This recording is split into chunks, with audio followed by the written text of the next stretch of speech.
토크쇼 남영신 사모님과 황세규 신부님의 토크 1부 토크, 2부 토크 강두 부모님, 김성진 변호사 토크를 이끌어주신 김남두 부모님을 큰 박수로 환영해 주십시오.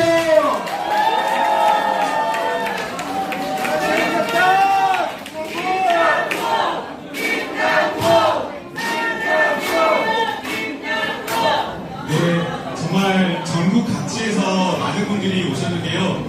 일부 행사가 끝나면 사실은 많은 분들이 자리를 비우는 경우가 많은데 여기는 모든 분들께서 다 이렇게 자리를 지켜주시고 또 뜨거운 열기로 성원해 주셔서 정말 진심으로 감사합니다. 2024년 처음 맞는 첫 주에 금요일날 이렇게 저희가 모였는데요. 짧고 굵게 시간이 지금 많이 지체됐다고 합니다. 그리고 또 함재웅 신부님께서 15분에 이석을 하셔야 된다고 말씀을 하셔서 최대한 압축적으로 짧게 이렇게 진행을 해보겠습니다. 앞서 이제 함재웅 신부님 인사말을 좀 들었는데요. 우리 송영길 의원님의 사모님이신 남영신 사모님의 인사말 먼저 듣고 토크쇼를 이어나가도록 하겠습니다. 네, 너무 감사합니다. 사실 부산에서, 울산에서, 광주에서, 나주에서, 생강동에서 전국 각지에서 이렇게 와주셨습니다.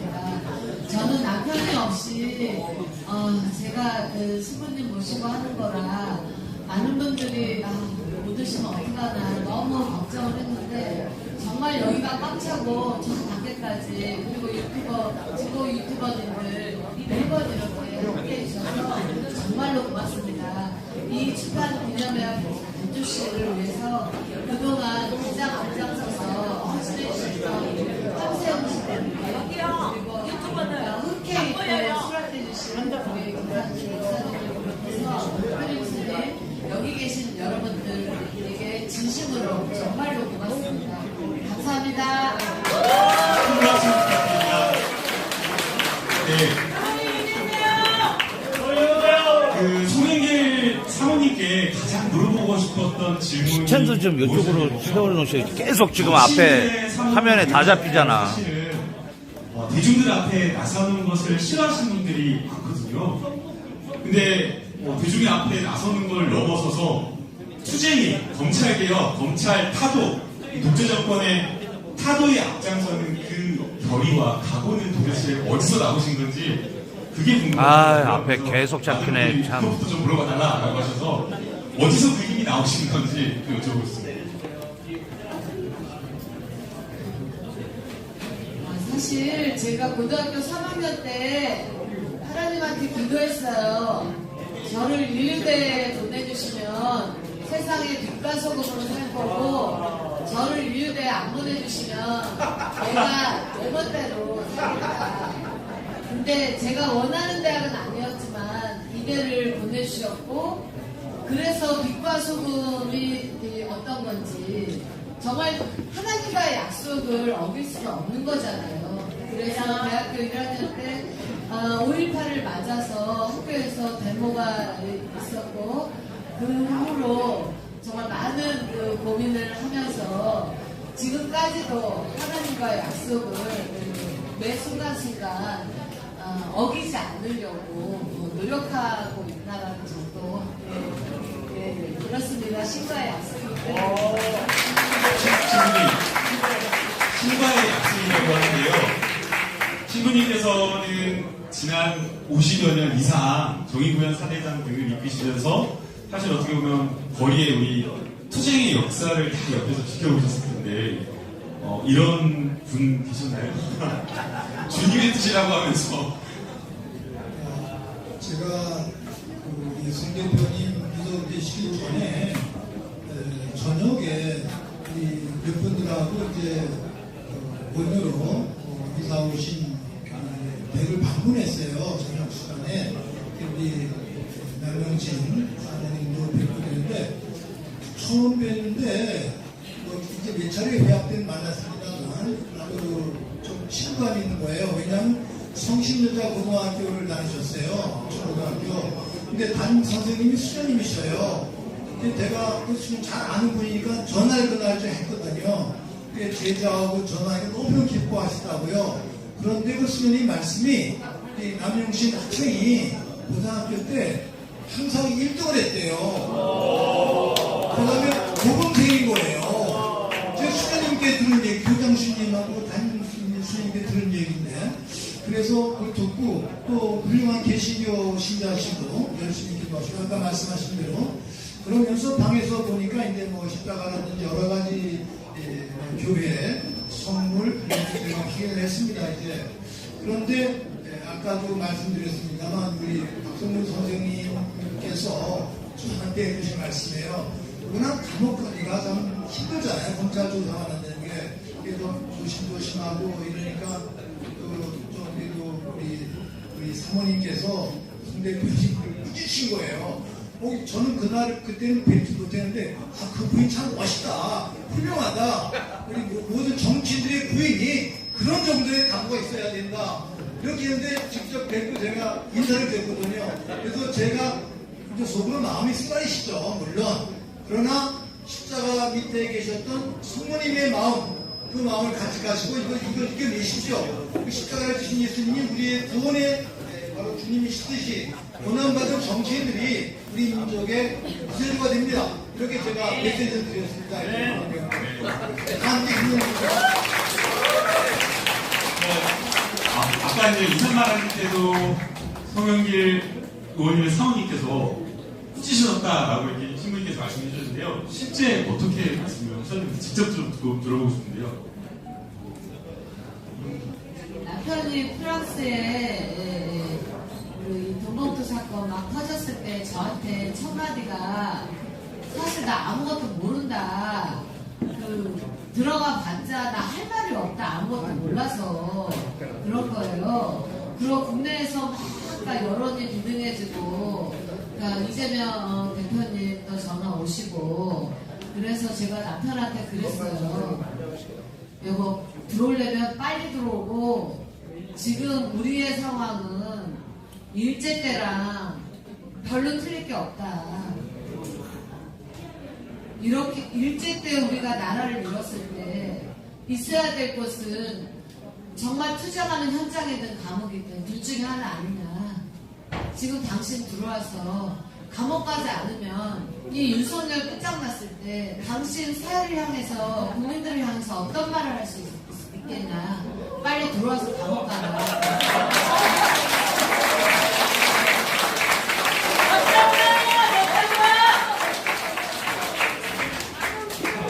그냥 대단하다라는 생각밖에 들지 않는데요. 송영길 대표님이 정말 부지런하고 성실하고 안티마이는 그런 정치인이다라고 생각하면서 옆에서 보면서 존경한다라는 생각이 들었는데 남영신 사모님을 보니까 더 존경하게 되는 생각입니다. 이런 사실 지금이 어떻게 보면 굉장히 힘든 시기라고 볼 수 있는데요. 정치인의 배우자로서 그런 위기들이 여러 번 있었다고 생각이 됩니다. 지금 1월 2일 이재명 대표님이 피습당했을 때 아마 많은 지지자들과 국민 여러분들께서 분노하고 충격에 빠지셨을 텐데 이런 일이 처음 있던 게 아니었어요. 저희 대선 때 다 기억하시죠? 망치테러 사건. 예, 그때 당시에도 굉장히 배우자로서 힘드셨을 것 같은데 그때 상황이 그 신경이 어떠셨나요? 저는 이재명 대표님 피습됐다는 소리를 들으면서 막 심장이 벌렁벌렁하고 너무나 두려운 생각이 먼저 들었습니다. 순간 저희 남편 때하고 너무나 유사한 거예요. 저한테 그걸 말씀해 주신 분이 1cm만 더 들어갔으면 어떻게 됐을지 모르는 그런 피습을 당하셨습니다라고 전화를 주신 거예요. 근데 사실 저희 남편 때도 주치의께서 1cm만 더 위에 맞았으면 언어 중추 마비, 하반신 마비, 불구가 됐을 거라는 거죠. 근데 지금 이재명 대표도 1cm만 깊이 들어갔으면 생사를 관리한다고 하잖아요. 그리고 그 유튜버 저희 남편을 테러한 그 양반이나 지금 이 양반이나 비슷해요. 그러니까 유튜브 활동을 계속 하면서 우리 쪽에 뭔가 친숙한 그런 걸 보이려고 유튜브는 유튜버대로 하고 또 남편 선거 유세장마다 계속 쫓아다니면서 옷을 이상하게 입어가지고 눈에 띄게 하고 요번에도 왕관 그거 그리고 앞에서 계속 사진 찍으면서 동영상 올리고 그러니까 저희 비서진들은 이분이 남편 지지하시는 열혈 어르신이라고 생각을 한 거예요. 혼합 출신 예전에 이제 DJ 쫓아다니셨던 그런 어르신이라고 생각한 거예요. 그러니까 대표님을 수행하는 지근거리에 있는 지지자들이 전혀 자기를 의심하지 않도록 그렇게 만들고 상황을 늘 준비하고 있다가 가격하는. 근데 문제는 저희 남편을 가격한 그분은 돌아가셨어요. 구치소에서 보름 만에. 근데 그 전에 우리 그 남편 의원실에다가 탄원서를 써달라고 자식들이 오셨어요. 근데 그때만 해도 구속되자마자 금방 가족들한테 나 형량을 깎으려면 탄원서가 필요하다. 그러니 꼭 받아오라. 그래서 의원실에서는 못 써준다고 한 거예요. 근데 또 저 유세장 막 쫓아다니는 저한테 따님이 오신 거예요. 그런데 나는 이게 재발될 위험이 또 있으니까 탄원서 못 써준다고 그랬거든요. 그런데 곧 구치소에서 자살했다. 근데 구치소가 일반인들이 쉽게 자살할 수 있는 곳이 아니잖아요. 그러니까 그때는 저는 이거 자살 당한 거 아닐까?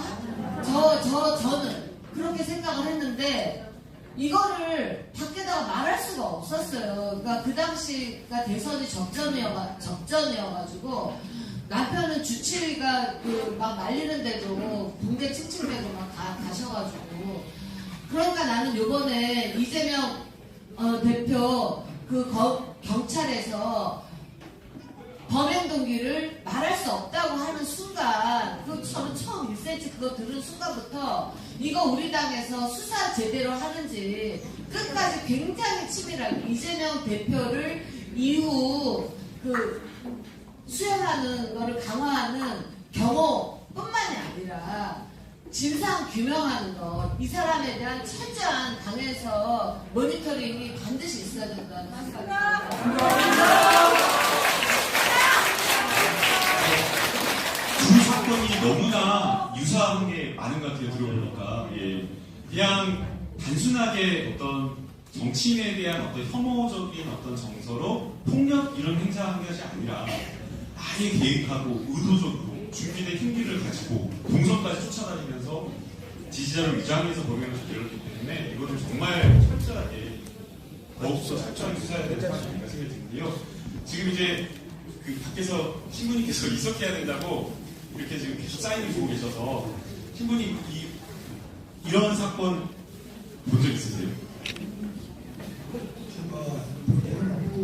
제가 며칠 전에 라오스에 순례를 했었어요. 저는 라오스에서 해봤고 기도하고 이 소식을 라오스에서 들었는데 이재명 대표님 불렸으니 국회의원들 기도하고 그랬습니다.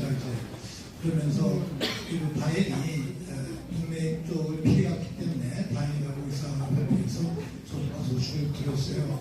그리고 우리 또 남영진 사모님 지금 송영길 대표님의 어떤 내용을 말씀해 주시는데 이런 내용들 전체적으로 종합하면서 제가 지금 얼른 드는 생각은 우리 또 국회의원님 계시니까 지금 송영길 대표님 간혹 계시고 이재명 대표님 또 병원에 계시고 그러는데 이럴 때 비상적인 방법은 정치적인 때 우리 남영신 여사를 다음번 국회의원에 후보로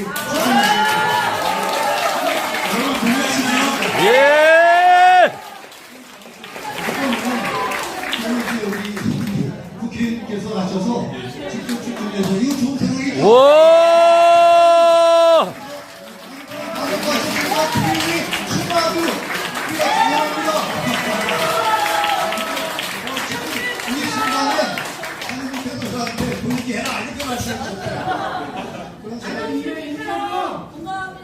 또 하나, 제가 백낙준 교수님 연말 연초 인터뷰를 들었는데 지금 말씀하시는데 함께 나눴으면 참 좋을 것 같아서 상기 드리는데 2년 전부터 촛불, 광화문 촛불 혁명에 대한 의미, 이걸 되살려야 된다면 그러시는 거예요. 근데 제가 그 말씀을 처음 듣고, 교수님, 그런 은총의 사건은 1000년, 500년에 한 번씩 있을까 말까 사건인데 어떻게 그걸 다시 재현합니까? 제가 이렇게 말씀드렸더니 저보고, 그분이 원불교인데 그러신데, 신님 하느님 안 믿으세요?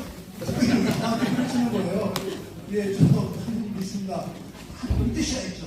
그러면 그 광화문 촛불 숫자적으로 1000만 명, 1700만 명을 재현할 수 없더라도 그 정신을 살려서 끊임없이 우리의 민족 정신을 순화시켜야 된다는 거예요. 맞습니다.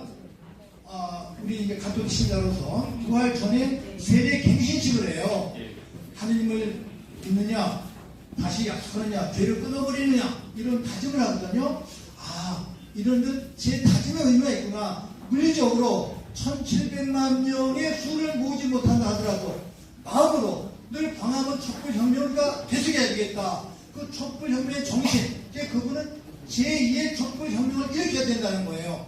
특별히 민주당, 정치인들이 촛불 정신을 가져가면서 정치에 임해야 된다. 이걸 말씀하시는 거예요. 그 촛불 정신으로 태를 받아야죠. 와, 맞습니다. 이번 선거는 말할 것도 없고 작년에 그러셨어요. 내년 선거 이겨야 된다 그랬더니 저희들을 야단치시면서 내년까지 가면 어떻게 해요? 28년까지 끝내야지. 근데 오늘 런처에 올해가 바뀌었으니까 제가 작년에 끝장내자고 아직 끝장 못 냈는데 선거 작년에도 끝내면 좋겠는데 선거를 통해서 꼭 끝장내야 됩니다. 그게 촛불 정신의 재현이라는 겁니다. 이제 그래서 저희들은 물론이고 특히 민주당 정치인들 촛불 정신을 가지고서 정치에 임하고 공동체에 임하고 민족의치와 화합을 위해서 투시했으면 참 좋겠습니다. 그게 성령들과 이재명의 정신입니다. 와! 신부님께서 문화에 좋은 말씀을 해주셨는데요. 촛불 정신을 저희가 가지고 우리 공동체와 정말 투쟁의 역사를 다시 쓰는 2024년 만들도록 하겠습니다. 민주당의 정치인들뿐만이 아니라 우리 정치를 한다라고 하는 사람들이라고 하면 정치가 정말 사회적인 약자, 우리 사회의 공공의 선을 위해서 그런 어떤 정신으로 노력을 하는 게 맞다라고 생각이 들고요. 오늘 신부님이 주신 말씀을 가지고 2024년 투쟁의 역사를 새롭게 쓰겠습니다. 와! 준비된 몇 개 질문을 사모님과 함께 이야기 나누도록 하겠습니다. 이제 저희는 사실은 지난 29일 날 사모님께서 후배? 고등학교 후배가 조사받다, 친구인으로 조사받다, 안타까운 선택을 했다는 그 이야기를 처음 들었어요. 그리고 정말 강인할 것만 같았던 송영길 대표님이 이걸로 굉장히 힘들어졌다는 거를 처음 듣고 그때 저도 정말 너무 마음이 아팠고 깜짝 놀랐거든요. 그래서 어떤 참고인들, 제가 듣기로도 사실은 참고인을 이렇게 막 피의자 다루시 해서는 안 된다고 보는데 얼마나 어떤 일이 있었는지, 그리고 송영 대표님 그걸 어떻게 받아주셨는지 그게 좀 이번 구속영장 곧장 판사께서 발부하지 못하고 추가 자료를 더 요청했듯이 이 검사들도 아는 거죠. 이게 증거가 없고 사실 처벌하기가 힘들다라는 것을 알면서 뭔가를 만들어내야 되기 때문에 얼마나 강압수사가 심했을지는 가히 상상도 못하죠, 우리는 사실. 그러니까 초기 30대 팔팔한 그 남성 분들이 갔다 오면은 정신과 병원 치료를 받는 거예요.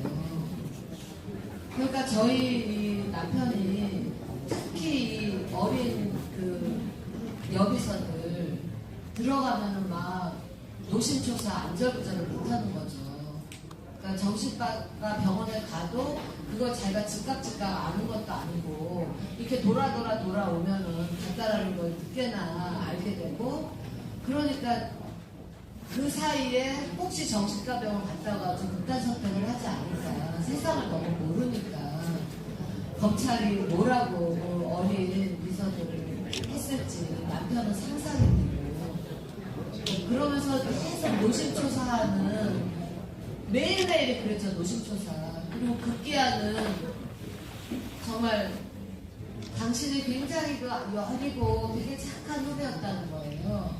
근데 그 후배가 조사받고 나와서 사망을 했고, 자세한 상황은 말씀드리기가 곤란해요. 유족들이 원치 않아서. 그 소식도 남편이 장례가 다 끝나고 며칠이 지나서야 들을 거예요. 그래서 저 아래 있는 그 경상도 그 묘지도 물어물어 계속 찾아가서 술을 올리고, 그날 밤부터 술이 없어서 잠을 못 자게 되시던 거죠. 정말 눈시를 보시고 술 마시고 그러다가 그게 쌓이면서 한국 물병 발언이 그래서 나오게 된 거였어요. 그래서 그때도 라디오에서 지금 며칠이 지난 다음에 지금도 그 발언에 대해서 그렇게 생각하냐 그랬을 때, 나는 그보다 더 강렬하고 험한 말을 하고 싶은데 참고 있는 거다. 내 울분은 그 이상이다. 내 공연은 그 이상이다라고 얘기를 하셨어요. 그러니까 송영길 대표님 들어오셔서 첫 입성도 그거였잖아요. 나를 구속해라, 나를 수사해라, 내가 출석해서 당당하게 조사받겠다라고 하면서 검찰에 가서 시위하시면서 그렇게 했던 이유가, 자기 주변이 고통받고 괴롭힘 당하는 것을 막기 위한 그 마음이었는데요. 그러니까 20대, 30대 자기 딸아들 같은 그 어린 봉사자들이 조사받으면서 정신과병원 치료받는 거 보면 오죽하겠어요. 그러니까 나를 구속하라고 그렇게 갔던 거고, 그러면 멀었으면 증거가 차고 넘친다고 얼마나 프랑스에 있을 때 언론에 도배를 했었어요. 근데 사실은 이제 조금 있다가 우리 강두구 의원님과 김성준 변호사님과 이렇게 이야기를 좀 나눌 건데요. 이런 수사는 정말 잘못된 수사예요. 우리 헌법에서는 진술을 강요받지 않게 되어 있어요. 어떤 피해자, 살인을 저질러고 어떤 피해자더라도 진술을 강요받지 않을 권리가 있는데, 지금 검찰은 주변을 탈탈탈 털면서 본인을 수사하는 것도 아니고 주변을 압박하고 회유하고 겁박하면서 사실상 이 진술을 만들어내는, 없는 진술도 만들어내는 그런 식의 지금 일을 계속 하고 있는 거거든요. 저는 여기 유튜버님들 많이 오셨지만 참 그 언론도 정말 다른 것을 전해주신 사명을 잘 감당해 주셨으면 좋겠는데. 알겠습니다. 돈봉투, 네, 고맙습니다. 네, 아니, 사실 여기 계신 유튜버님들 덕분에 저희 남편이 그렇게 열심히 싸울 수 있었던 큰 힘이었어요. 너무 감사하고요. 돈봉투 이것도 검찰발로 언론에 계속 흘리잖아요. 그런데 그 20명 이름이 맨날 틀려요. 그리고 윤관석 의원님 기소가, 그러니까 돈을 받았다 그거지, 돈을 나눠준 거는 누가 증거가 없고 사람이 없고 특정할 수 없고, 뭐 모임에 참석한 참석자들 전체 이름을 올리다 보니까 이 모임이면 이 사람, 저 모임이면 저 사람, 지금 그런 상황이거든요.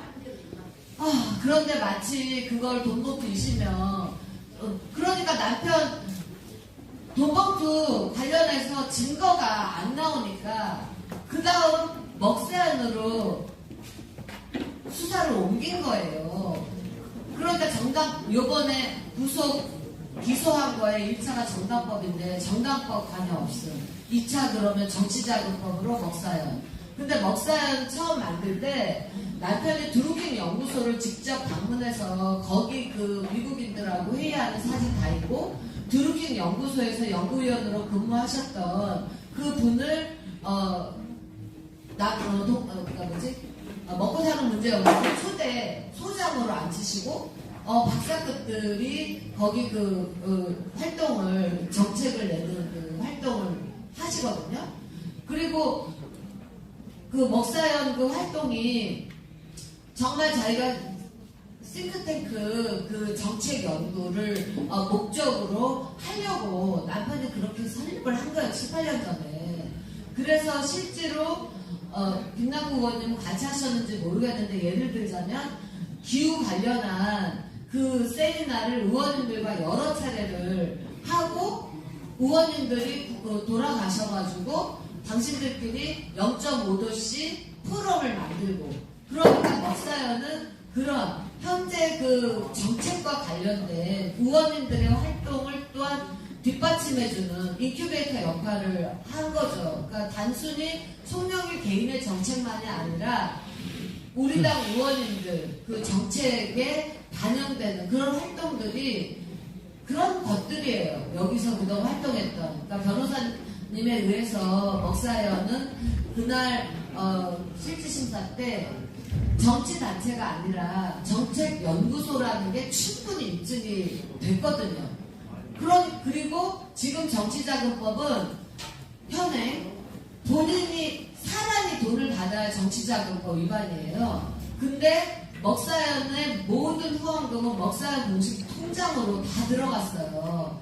그리고 공식 통장으로 지출 내역이 다 완벽하게 제출이 다 되었고 그러니까 이 먹사연을 정치자금법 위반 이걸로 또 걸기도 걸 수가 없는 그런 상황이 된 거죠. 그리고 그 다음 그 제3자 뇌물죄 이거는 어떻게 나오게 됐냐면 남편이 윤석열 고발했잖아요. 윤석열 대통령. 네. 그 고발하고 난 다음날 수사관 한 검사랑 70명 정도가 버스 세대해가지고 그 여수상공회에서 그쪽에 막 압수수색을 대대적으로 여러 군데를 해버린 거예요. 그러면서 쓰레기 소각장 이거에 송영길이 4천만 원 뇌물 받고 뭐 했다. 근데 그것도 다 후원금 통장으로 들어간 거고 그 쓰레기 소각장에 송영길 관여된 바 없고 쓰레기 소각장은 그때나 지금 3년이 지난 지금이나 서 있어요. 뇌물죄가 성립이 되려면 뭔가 그게 진행이 되든지 안 될 게 되든지 해야 되는 건데 그러니까 제3자 뇌물죄도 그게 또 성립이 안 되는 거예요. 그러니까 구속영장을 판사가 1차에 칠 수가 없었던 거죠. 그러니까 저는 이문정 검사가 특수부 검사는 구속을 치는 게 사냥을 해서 구속을 치는 게 자기네들 목표고 그래야 성공이다 라고 얘기를 했잖아요. 이게 법정에서 유죄냐 무죄냐가 아니라 무죄가 나올 것도 그래서 내가 유죄냐 무죄냐가 아니라까지 읽어가지고 야 그러면은 무죄 나올 거를 구속영장을 치면 자기네들은 더 성공이라고 보겠구나 이런 생각을 했는데 저는 이번 남편 거는 특수부 검사 선을 더 넘어선 것이 작용을 했다라고 확신을 해요, 의원님. 예. 그거 왜냐하면 김건희 특검법 청와대가 12월 달에 그 김건희 특검법 막는 걸로 청와대가 용산 대통령실이 저는 진영이 인원 배치 싹 하고 계획을 딱 세팅을 해버렸다고 생각해요. 왜냐하면 11월 달에 김대기 비서실장이 경제통으로 알려져 있는데 그 사람이 11월 달에 용산 대통령 관저 옆으로 이사했다고 기사가 났었어요. 근데 12월 28일 날 그 사람이 경질되고 올라간 사람이 지금 그 이관석 그 비서실장 그분은 11월 30날 임명됐고 그 김대기 비서실장이 경질된 그 12월 28일 딱 한 달 28일 만에 이 양반이 비서실장으로 올라가면서 요번에 대통령 김건희 특별법 국회에서 통과되니까 이 양반 비서실장이 기자회견에 김건희 특별법은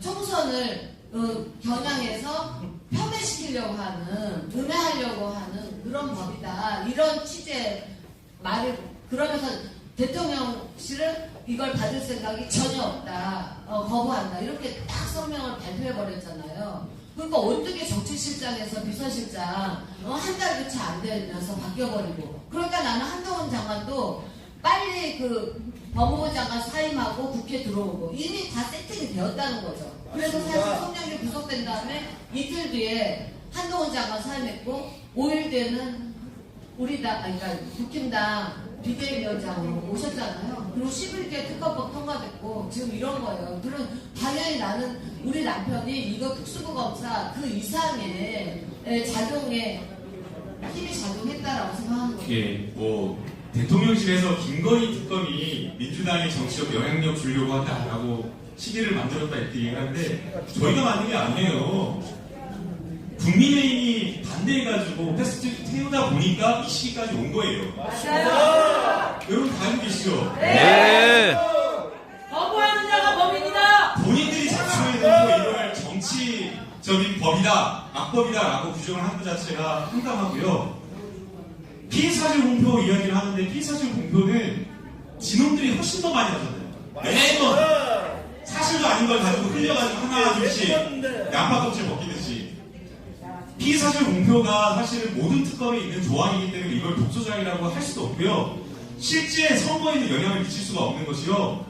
특검이 통과돼서 구성되기까지 2달가량 걸립니다. 그러면 선거가 다 끝나버려요. 그래서 실제 피의사실로 뭐 선거에 영향을 미칠 수조차 없는데 이게 독소조항이다, 마치 없는 것을 만들어 집어 넣은 것처럼 얘기하는 것 자체가 잘못됐고요. 오히려 지금 송영길 전 대통령에 대한 수사가 저는 이게 완전히 정치 수사라고 봅니다. 우리 사모님께서 아주 잘 지적을 해주셨는데요. 이전은 녹취록으로 시작해가지고 이 녹취록으로 해서 다른 별건으로 나아가야 그것이 별건에서 별건으로 별건에서 별건으로 확대된 거예요.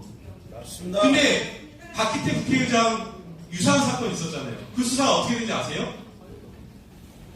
심지어 수사팀장이 국회의장 공간으로 찾아가서 출장 수사를 갔어요. 출장 수사를 가가지고 2개월 반 만에 사건을 정리했어요. 그거와 비교하면 어떤 게 정치 수사인지 정말 기가 막히고요. 그래서 일부 토크는 여기서 마무리를 하고 좀 더 수사의 어떤 문제점, 법률적인 부분을 강주구 의원님과 김성진 변호사님 함께 얘기 나눠보도록 하겠습니다. 네, 사모님 힘내세요. 고맙습니다. 네, 강주구 의원님과 김성진 변호사님을 자리로 모시겠습니다. 큰 박수 부탁드립니다. 우와.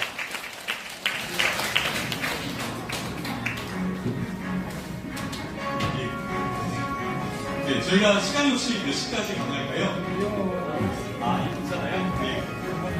두 분 다 인사를 안 하셨으니까 먼저 짧게 인사를 나누고 시작드리겠습니다. 인사드리겠습니다. 저는 민주당 소속 국회의원 정직구입니다. 반갑습니다. 오늘 윤석열 대통령이 특검을 거부했습니다. 어떻게 보면 국민을 향해서 선전포고한 겁니다. 맞습니다. 오늘 송영길의 선전포고라고 했는데요. 사실은 송영길이 그리고 우리 민주 세력이 그리고 우리 시민 진영에서 윤석열 검찰 정권에 대해서 선전포고하는 날입니다. 제대로 싸워야 이 정권을 망가뜨릴 수 있습니다. 그것은 민주주의를 다시 찾는 길입니다. 선전포고 함께 합시다. 예. 제가 강국부원님과 교육에서 같이 상의를 하고 있는데요. 절대 강국부원님이 분노하시거나 흥분하실 게 아닙니다. 원래 이 정도 톤으로 항상 말씀하십니다. 항상 격양되계십니다. 김성민 변호사님 말씀을. 네, 안녕하세요. 저는 민주당 정치탄압, 검찰독재 정치탄압 대책위원회 산하에 있는 검사범죄 대응 TF의 위원으로 있는 김성진 변호사입니다. 우와. 검사범죄 대응 TF는 뭐지 하실 텐데요. 검사 탄핵, 범죄를 저지른 검사들이 지금까지 한 명도 탄핵 안 됐던 그 역사를 바로 세우는 잘못된 검사도 탄핵 당하고 퇴각망신할 수 있다는 걸 보여주자. 이런 차원에서 오, 화이팅! 그 역할을 저와 함께 우리 대책위원회 TF 여러 위원님들과 함께 열심히 챙기고 있고 앞으로도 더 많은 검사들 탄핵해서 검사 독재 해체의 핵심적인 수단이 된다. 그 말씀을 꼭 드리고 싶습니다. 오, 여러분, 든든하시죠? 예. 시간이 지금 많지 않아서 바로 본론으로 들어가서 좀 여쭤봐야 될 것 같은데요. 앞서 이제 사모님께서 이 수사의 문제점을 좀 조목조목 짚어주셨는데요. 김성진 변호사님께서 법률적인 어떤 시각에서 이 사건 수사의 문제점을 몇 가지로 좀 짚어주신다면 뭘 먼저 크게 얘기할 수 있을까요? 사실 별건 수사가 처음부터 말씀드렸지만 다들 아시겠지만은 정당법 위반, 또 공조 사건이 시작해가지고 먹고 사는 문제에 대해서 정치장부 위반, 거기서 또 따지고 어떻게 해서 만들어가지고 뇌물까지 달았죠. 별건을 만들고 또 별건에 또 별건 수사를 했다라는 건데요. 별건 수사 이거 위법한 겁니다. 예전에 저희 정상적으로 그런 게 없는데 지난 23년 5월 9일날 법이 개정되면서 별건 수사, 합리적 이유 없이 별건 수사를 해서 부당하게 수사하면 그건 위법하다. 이 법조문이 새로 들어갔어요. 그러니까 이 조문을 넣은 취지에 따르면은 지금의 홍영길 대표님에 대한 수사는 별건의 별건, 위법의 위법을 거듭한 것이다. 라고 말씀드릴 수밖에 없고요. 그 부분, 검찰의 마구잡이식 수사, 이것은 사실은 범죄를 척결하는 수사가 아니라 사람을 목표로 하는 수사, 사람을 잡기 위한 수사라는 측면에서 이것은 수사의 정당성 자체가 없는 겁니다.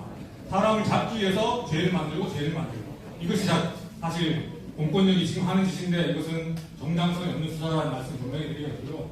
이 수사의 시점, 구속영장 청구 시점, 지금까지 끌고 온 시점 자체가 사실은 말이 안 되는 것이죠. 들어온 지가 벌써 얼마나 됐습니까? 우리 대표님께서 문제가 생기자마자 들어오셔가지고 빨리 나를 수사해야 했는데 그 수사를 쓰면 보통 수사 2-3개월이면 끝납니다. 2-3개월이면 끝날 것을 지금까지 얼마나 더 끌었습니까? 아무것도 안 하고 있다가 이제 와서 구속영장 청구하고 이제 와서 기소한다고 합니다. 참으로 이 시점 노린 거 우리가 특검법 시점을 총선 전 노려서 한 거 아니지 않습니까? 그런데 검찰 수사는 바로 총선 전 지금 이 시점에서 노고라 하고 기소까지 하고 있다는 측면에서 정치 수사라 하지 않을 수 없다는 말씀 드리겠고요. 분명히 더 말씀드리고 싶은 것은 이 검찰이 수사할 때는 공정한 수사를 해야 됩니다. 죄가 있는지 없는지 우리 편 내 편 가리지 말고 해야 되는데 다들 알고 계시지 않습니까? 이재명 대표님에 대한 수사 압수수색만 해도 400여 차례, 김혜경 여사에 대한 법인카드 의혹 그 제가 언제도 잘못했습니다만 129번 압수수색했습니다. 그런데 아시다시피 김건희 여사에 대한 소환 조사조차 없었습니다. 압수수색은커녕 이게 바로 검찰이 수사권을 가지고 정치하는 거 아니겠습니까, 여러분? 맞습니다. 수사권을 가지고 정치하는 거 그것이 바로 탄핵 사유입니다. 정치적 중립의 윤석열 탄핵. 네, 제가 알기로는 검사 탄핵이나 또 검찰 개혁과 관련되어서 의원님들 사이에 민주당 의원님들 사이에 온도 차이가 있어요. 근데 그 중에 가장 선봉에 서시고 가장 뜨거운 의지를 가지신 분이 옆에 계신 저희 강득구 의원님이시네요. 강득구.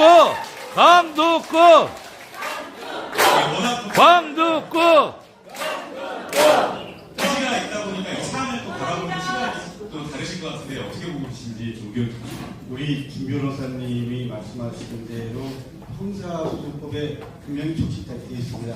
제가 알기로는 189조를 알고 있습니다. 별건 수사 못하게 되어 있습니다. 그럼에도 불구하고 검찰은 마치 별건이 본질이냐, 그리고 또 파고 열리면 그래도 안 되면 또 소환하고 이렇게 하고 있습니다. 그야말로 검찰 스스로가 무능한 검찰이라는 걸 자행한 겁니다. 여러분, 저는 이것보다 더 무서운 게 있다고 생각합니다. 정치적 목적으로 하는 기획 수사라는 겁니다. 저는 박지원 정권 때 그리고 전두환 정권 때 생각하는 검찰의 정치 기획 수사 본질은 똑같습니다. 여러분, 전두환 정권 때는 군인들이 중심이었습니다. 근데 지금 윤석열 정권은 검찰이 중심입니다. 검찰을 군인으로 바꾸면 본질은 마찬가지입니다. 그렇기 때문에 저는 이 정치검찰 이 부분을 우리가 어떻게 맞서 살 건가, 이제 이 부분은 총선의 가장 주요한 이슈로 가져야 된다고 생각하고요. 다음 대선 때 이 정치검찰을 어떻게 할 건가, 이것이 대선의 가장 중심된 의제로 가져가는 것, 저는 이것이 시대적 수명이라고 생각합니다. 그런 입장이기 때문에 우리 홍영길 전 대표의 오늘 국민과 함께 선전포고하는 것, 이것은 정치 검찰의 본질을 국민께 제대로 알린다.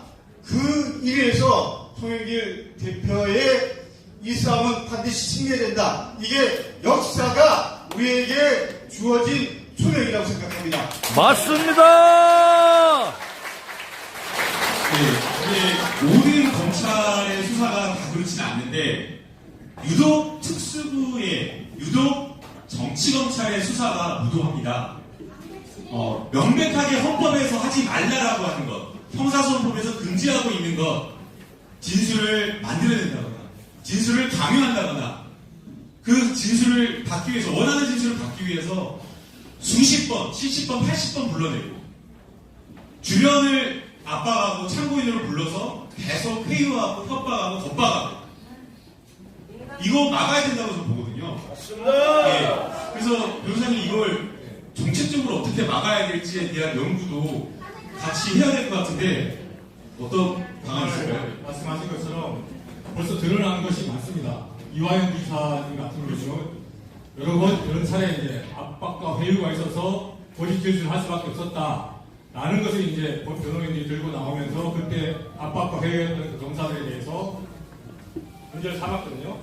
그래서 그 부분, 그 두 분에 대해서 탄핵해달라고 이제 청원까지 된 상태고 지금 그런 문제들이 곳곳에서 지금 터져나오고 있습니다. 그래서 이 부분에 대해서 검찰의 이 회유와 압박에 의한 수사, 이 부분에 대해서 이제 문제제기가 필요하다고 생각하고 그런 부분에 대해서 우리 사건뿐 아니라 여러 사건들에서 그런 문제제기를 국민들한테 맞는 범죄 검사 범죄 공익신고센터를 저희 민주당에서 만들었습니다. 그래서 민주신고 병어로 minjusingo.gmail.com을 메모하셨다가 검사들이 이런 나쁜 짓, 법을 왜곡한 그런 나쁜 짓을 할 경우에 신고를 해주시면 그 사례를 모아서 탄핵사유에 참작하도록 하겠습니다. 말씀하셨듯이 법 제도적으로 개선이 필요합니다. 그런 측면에서 이미 법 왜곡죄라는 것, 그러니까 이 수사기관이나 이런 자들이 자신의 권한을 남용해서 사람들 괴롭히는 그런 법 왜곡 행위를 할 경우에 처벌할 수 있도록 하는 그런 법조항을 새로 만들자는 그런 보완 논의도 있고요. 지금의 이제 직권 남용이라든가 피의사실 공표 이런 것들이 있음에도 불구하고 사실상 피의사실 공표죄는 한 명도 지금 대한민국에서 처벌받는 사람이 없습니다.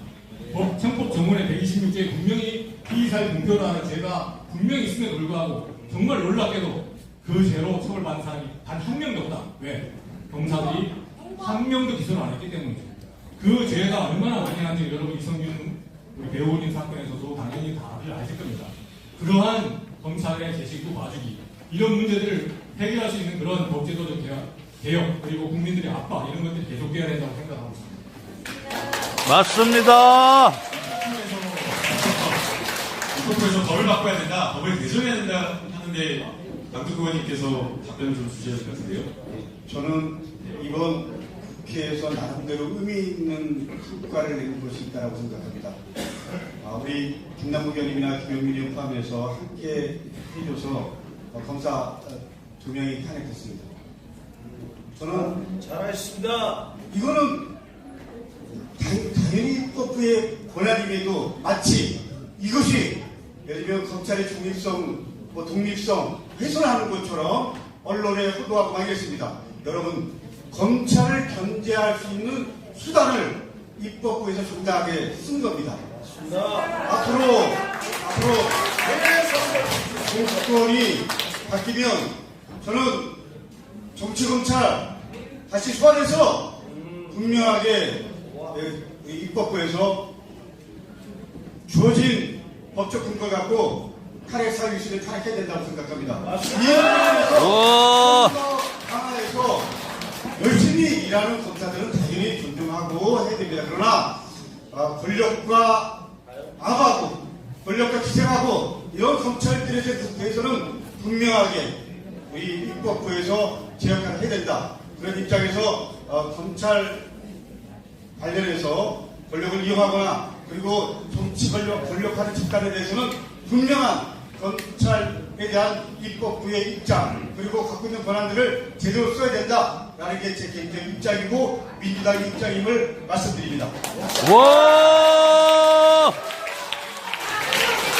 이제 21대 국회는 많은 여러 가지 한계도 있었고 여러 가지 부족한 것도 있었지만 또 성과가 있었던 부분도 있다라고 생각이 되니까 이제 검찰 개혁과 관련되어서 수사기소 분류와 관련된 부분을 조금 더 진전된 어떤 법안을 통과시켰고 또 별건 수사 금지를 천명하는 형사법 개정도 이루어졌는데요.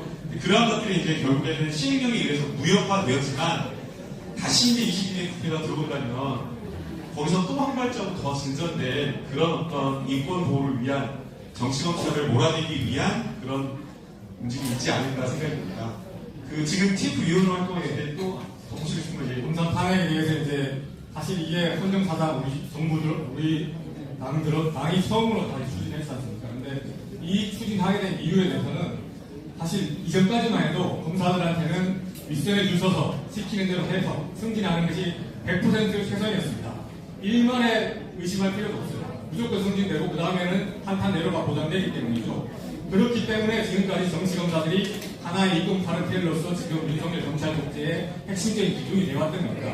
하지만 이제 세상이 달라졌죠. 검사가 탈핵된다. 잘못 승진을 위해서 줄 섰다가는 그래도 이번 판이 됐다가는 국민의 이름으로 폐가망신을 하는구나. 이게 바로 검사 탄핵의 본질입니다. 그렇다면은 이것이 이제 현실화됐다. 그렇다면 이제 우리 검사들도 합리적으로 생각하면 이러다가 폐가망신하고 처자식한테 이제 나쁜 아빠, 이상한 짓 하는 아빠 이렇게 되면은 나는 안 되겠다. 내가 차라리 승진하는 것보다는 그래도 안정적으로 검사로서 정말 제대로 된 역할을 하는 것이 나의 올바른 길 아니겠냐. 이런 이제 선택의 가능성을 열어준다는 측면에서 검사 탄핵은 아마 이제 검찰 독재를 뿌리에서부터 무너뜨리는 그런 핵심적인 수단이 될 것이라고 생각하고 저는 윤석열 검찰 독재가 기승을 부릴 때부터 검사 탄핵해야 된다고 밖에서 더민주 혁신을 통해서 여러 주장을 해왔습니다. 다행히 우리 민주당에서도 이런 주장, 국민들의 목소리를 받아서 드디어 이제 검사를 3명째 탄핵을 했고 앞으로도 말씀하신 것처럼 여러 명 검사들이 위법행위를 저지르고 언론 탄압, 비사지 공표, 정치적 중립 의무 위반 이런 각가지 범죄를 저지르면서도 처벌받지 않고 아무런 은폐책을 혼돈되지 않고 있는 그런 검사들이 많이 남아 있습니다. 이분들 저희들이 대대적으로 탄핵하는 것이 저희 TF의 목표라는 말씀드리겠고 그를 통해서 검찰 독재 해체하는 시발점이 될 수 있도록 노력하겠다는 말씀드리겠습니다. 와. 검찰 권력 상태를 깨는 겁니다. 어떻게 깰 수 있을까요? 저는 검찰총장 직선제를 바꾸는 것이 우리가 다음에 조건을 잡으면 저는 검찰 권력 상태를 깨는 것 이것에 대한 고민을 지금부터 집중적으로 준비하고 연구할 필요가 있다고 생각합니다. 그것에 대한 마지막 정점은 검찰총장 직선제로 가는 것 그것이 검찰 권력 상태를 깨는 거라고 생각합니다. 우리 김남국 연습하면서 저희들이 좀 더 제대로 준비해서 검찰이 그야말로 이 카르텔이 스스로 무너지기 힘듭니다. 그래서 제도적으로 우리가 만들어야 되는데 저는 검찰총장 직선제로 가는 것 그것이 가장 중요하다라는 게 제 개인적인 생각입니다. 와. 다들 서울의 놈을 보셨는데요. 서울의 놈을 보면서 군사 쿠데타를 검찰 쿠데타로 바꾸면 그대로 등식이 똑같이 딱 떨어집니다. 맞습니다. 예, 그 당시에는 무력으로 군대를 동원해서 무력으로 쿠데타를 일으켰다라고 하면 지금은 정말 현명하게 법 기술자들이 마치 그게 진짜 법치주의인 것처럼 가장을 해가지고 위장을 해가지고 실제 지금 쿠데타를 일으켰다라고 보고 있고요. 그리고 이제 앞서 이제 강승구 의원님 기생하는 검찰, 정치 권력에 기생하는 검찰, 검찰이 됐는데요. 과거에는 기생했어요. 정치 권력에 붙어가지고. 그렇죠. 승진하고. 근데 이제는 그게 아니라 그 정치 권력 자체가 돼버려서 아예 저희가 정치적으로 이번 총선에서 국민의 윤석열 대통령을 확실하게 심판을 하는 길이 정치검찰을 경멸하는 길이라고 생각이 듭니다. 동의하시죠, 여러분? 맞습니다. 거기를 제가 법률가적 시각에서 이게 굉장히 중요한 문제라고 생각이 되거든요. 사모님께서 지난번에 문제 제기해 주셨던 구속영장이 발부되는 그 과정에서 법리가 바뀌고 검찰에서 새로운 어떤 자료를 의견서를 제출을 했는데도 그걸 변호인이 몰랐다? 그렇죠. 어떻게 그럴 수가 있나라는 생각이 들어요. 그래서 이거는 어떻게 보면 구속영장 실질심사의 가장 중요한 핵심적인 부분을 사실은 검찰에서 제출한 자료나 이런 것들을 보고 당사자인 피의자에게 묻는 절차잖아요. 방어권을 보장하는 절차예요. 근데 그게 누락돼버린 자료가 있다라고 하면 그 굉장한 중대한 흡결, 법리적인 어떤 흡결 아닌가요? 이거 어떻게 봐야 될지 변호사님 좀 의견을 좀 듣고 싶습니다. 문제가 있죠. 말씀하신 것처럼 문제가 있는 것이고 피의자의 방어권 보장이 변호인이 충실한 변호를 할 수 있도록 해줘야 되는데 그런 것들이 안 되는 한 제도가 있다면 그걸 바꾸는 건 반드시 필요하다고 생각합니다. 그래서 이 부분을 저도 이제 국회에서 한번 연구를 지금 하고 있고요. 또 지금 현재 있는 법적인 테두리 안에서 어떻게 다툴 수 있을지 그걸 한번 좀 고민을 해보려고 합니다. 그리고 이제 또 하나 이제 사모님께서 접견 가려고 하셨다가 황당한 경험을 하셨어요. 그러니까 진짜 독재정권 시절에도 접견, 가족 접견이라든가 책이라든가 서신, 도안 이런 것들을 불허하진 않았는데 그걸 막아버렸단 말이에요. 그 부분에 대해서 이제 인권위 결정이 있습니다. 인권위 결정에는 증거인멸이 우려가 아주 명백한 경우가 아니면은 그 피의자의 가족과의 접견을 제한해서 안 된다는 인권위 결정이 있어요. 그런 결정이 있음에도 불구하고 이번에는 무슨 우리 남영신 우리 여사님께서 무슨 증거인멸에 우려가 있겠습니까? 남편 그렇게 힘든데 가서 이렇게 얼굴 보면서 위로하고 그게 서로 부부간에 당연히 할 일인데 그것을 인륜의 그 자연스러운 인식의 발로를 그걸 못하게 만드는 거예요. 그 범죄 증거인멸의 우려가 명백한 경우에 제한적으로 해석돼야 된다는 인권위 결정을 완전히 무시한 수사기관의 편의적인 행태다라고 비판할 수 있는 것이죠. 이 서슬퍼런 군사정권 시절에도요 가족 접견권은 아주 특별한 문제가 없는 한 당연히 기억이 있습니다. 그리고 제가 알기에는 형사소송법 89조의 구속된 피고인의 접견권은 당연히 보장하고 있습니다. 이건 인권 침해입니다. 그리고 이거는 법을 무시하는 겁니다. 그야말로 독재 조건임을 인정하고 있는 거고요. 검찰 독재임을 스스로 자인하고 있는 겁니다. 맞습니다. 저는 좀 죄송한 얘기만 우리 남 회장님한테 서영길 전 대표의 입장 떠나서 사실은 민주주의가 지금 무너지고 있다는 하나의 사례입니다. 이거는 다 같이 분노해야 됩니다.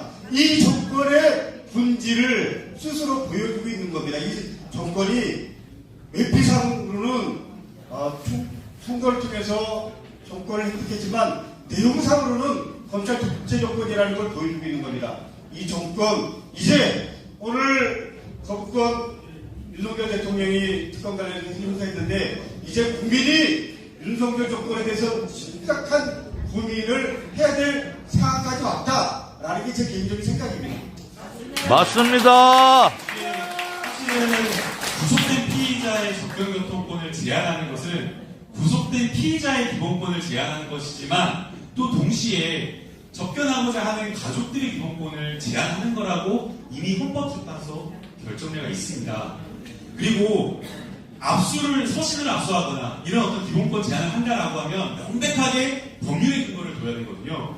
근데 이런 어떤 이 압수라든가 체포라든가 임신의 구속이라든가 이런 모든 것은 영장제도, 헌법에서는 영장제도에 따라야 된다라고 하고 있고 그 영장제도의 핵심은 법원의 판단에 따라야 된다라는 거거든요. 그렇죠. 그런데 이 지금 형사소송법에도 구속된 피고인의 경우에는 법원이 접견교통권을 제한할 수 있도록 하고 있는데 구속된 피의자는 형사소송법 91조를 준용하면서 수사기관이 검사가 나온 대로 할 수 있도록 하는 거예요. 명백하게 이거는 저는 위헌인 결정이다, 위법한 무효인 결정이다라고 보고 있고요. 그래서 제가 솔로잖아요. 그래서 크리스마스 연휴 때 이걸 연구를 해서 법안을 확실하게 명확하게 하는 법안을 만들었기 때문에 강수고님께서 함께 좀 발의해 주셨으면 좋겠습니다. 와! 이게 변호사일 때는 당연하게 생각했던 그런 것들이 실제 닥쳐서 문제로 들여다보니까 이게 위헌인 그런 어떤 법률들이 많아서 이런 것들을 하나하나 좀 쌓아 나갈 생각입니다. 그리고 이제 또 하나 오늘 이제 거부권, 쌍특검에 대한 거부권이 행사되었는데요. 숨길 게 많은 것 같아요. 김건희 여사에 대한 거부권은 뭐 대통령 주사 행사하겠다라고 그랬는데 왜 대장동 특검까지 안 됐을까요? 거기도 비호하는 건가요?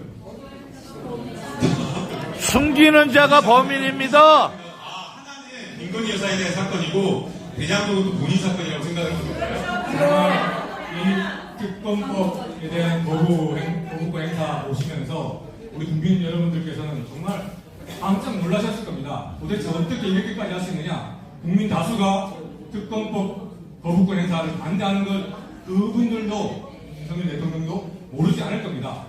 그걸 알면서도 굳이 이렇게 한다? 이것은 국민들 볼 때는 이 사람이 정치를 안 하겠다는 거네? 라고 볼 수밖에 없는 거 아니겠습니까? 맞습니다. 그렇다면 이것은 민주주의에 대한 거부죠.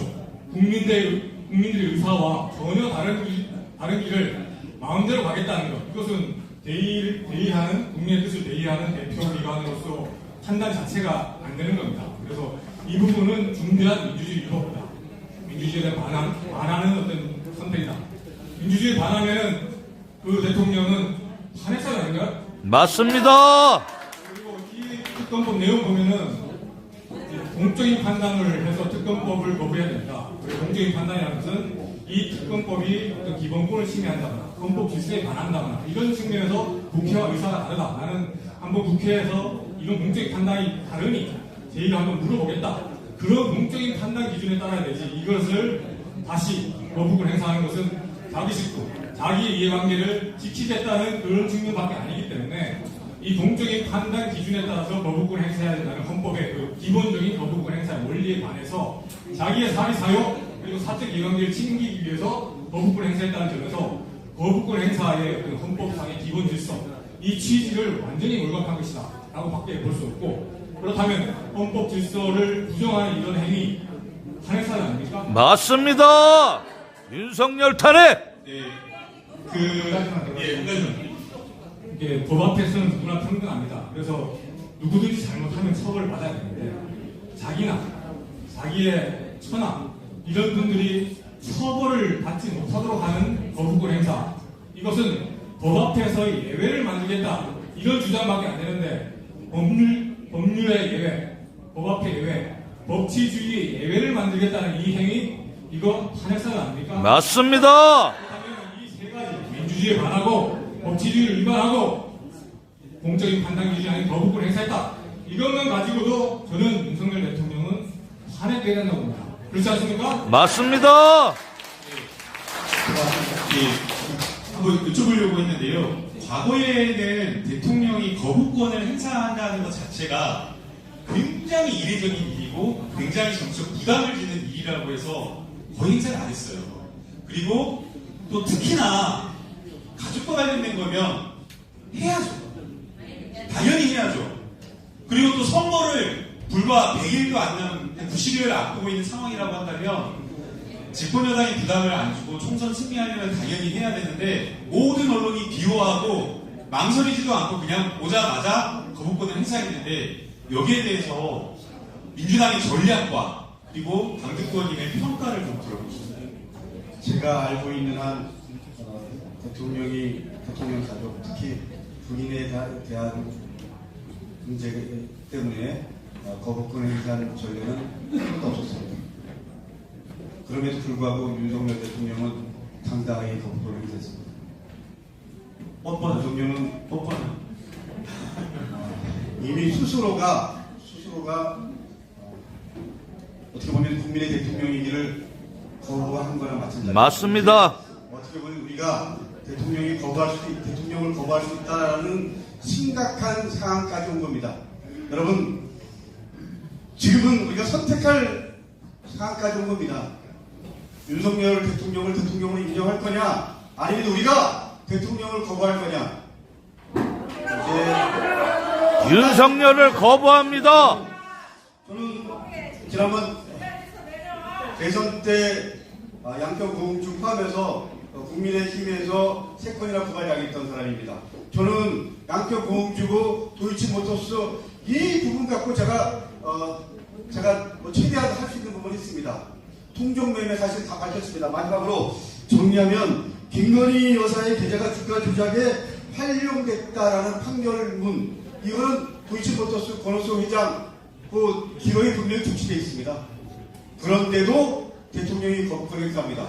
이거는 특검 만약에 되면 그대로 다 뽀록난다. 진실은 드러난다. 그렇기 때문에 바보 이 가족끼리 합작해서 여기서 무마해야 된다. 이래서 대통령이 선택한 거라고 생각합니다. 이제 우리가 윤석열 대통령 후보를 어떻게 할 건지 선택해야 됩니다. 저는 이제 검사 독재를 넘어서 윤석열 대통령에 대한 입장을 우리가 전 분명하게 할 때다. 판단은 국민 여러분의 몫입니다. 저는 용납해서 안 된다고 생각합니다. 이상입니다. 오! 시간이 다 된 게 아니라 시간을 훌쩍 넘겨버려서 이제 좀 마무리를 해야 될 것 같은데요. 지금 2014년 정말 많은 큰 일들을 앞두고 있습니다. 이 자리에 계신 많은 분들이 연대의 힘으로 어려운 우리 송영길 대표님과 그리고 또 피스브로 병상에 계신 이재명 대표님을 함께 지켜주고 있는 거라고 생각이 듭니다. 두 사람을 또 지키는 것이 그냥 단순히 사람을 지키는 것이 아니라 무너져가는 대한민국 민주주의를 함께 지켜주신 거라고 믿고 싶고요. 어렵고 힘든 길이지만 함께 연대해서 손을 잡고 간다면 그 어렵고 험난한 길도 씩씩하게 당당하게 갈 수 있을 거라고 생각이 됩니다. 여기서 저는 이제 마무리 말을 하고요. 두 분 짧게 30초씩 인사 말씀을 할 수 있는 걸로 마무리하도록 하겠습니다. 감사합니다. 오늘부터 행사 다음 순서는 이제 헌법상 제1결입니다. 제적 과반수와 출석위원 3분의 2 이상의 동의가 필요한데요. 이 부분 제1결 저는 돼야 된다고 생각합니다. 제1결 내에서 잘못된 거부권 행사에 대해서 의회가 나서서 제대로 된 판단을 해줘야 된다고 생각합니다.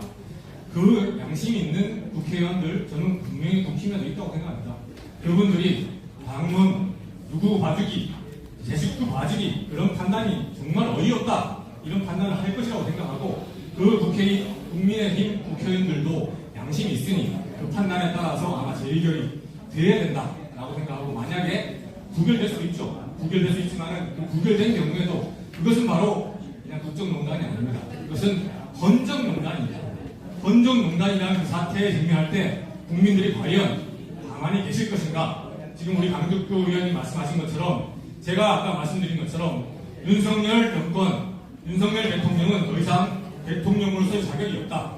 탄핵 사유가 이렇게 차고 넘치는데 국민들께서 이제는 선택하셔야 된다. 그런 분위기가 반드시 연출될 것이다. 그 시대가 반드시 온다. 그 시점이 온다라고 생각하고 저는 이번 우리 민주당에서도 지금 여러 가지 문제에 대해서 해결책을 위해서 이제 권한쟁의 심판이라든가 이런 걸 제기하고 있는데 저는 더민주 전국시장의 수석 대변인으로서 오늘 은퇴를 했습니다. 지금 아까 말씀드린 것처럼 윤석열 대통령은 탄핵돼야 된다.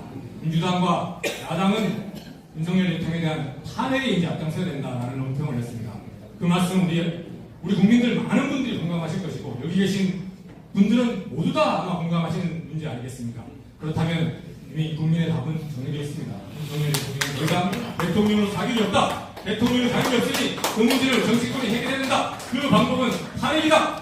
맞습니다. 윤석열 탄핵.